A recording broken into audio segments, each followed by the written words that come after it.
So this might be a weird thing about me, but I love stewardship campaigns. Um, I do. One of the reasons I love stewardship campaigns is because of the memories that I have of being a kid growing up in church and taking part in those campaigns. Um, and this morning I'd love to share about the first one that I can remember, that I think I remember because I must have had the best Sunday school teacher of all time.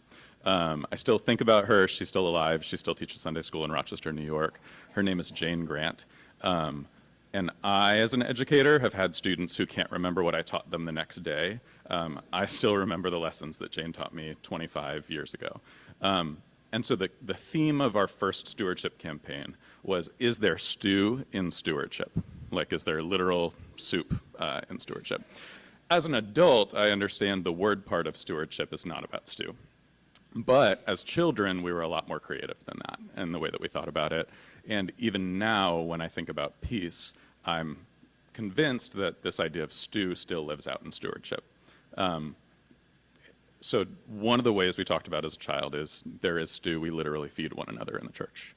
And the way that you all feed one another physically, whether that's through service, through different community organizations, whether that's communion, stew comes out every Sunday.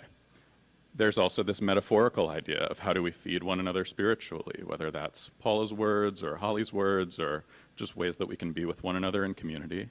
And then the most interesting metaphor was we are the stew. There's a collection of ingredients that may or may not belong together or seem like they belong together, but they make something delicious. When Shelley and I found peace, we were looking to be fed. We were looking to be nourished. We needed community. We needed connection. And you all have been that stew for us many times over.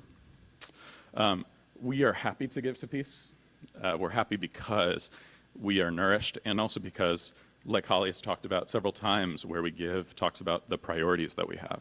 And while on Sundays alone we have several financial priorities, some of which are a little superfluous. We love a good brunch.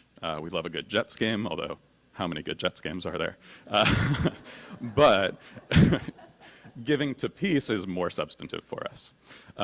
We are grateful to give to the general fund, we give to monthly mission, and we are happy this year to increase our pledge to peace because we know what you all have meant to us, and we're happy to be a small part of that.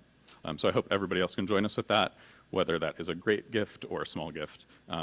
Today is our first Sunday to give, and we hope that you'll join us in pledging. Thanks.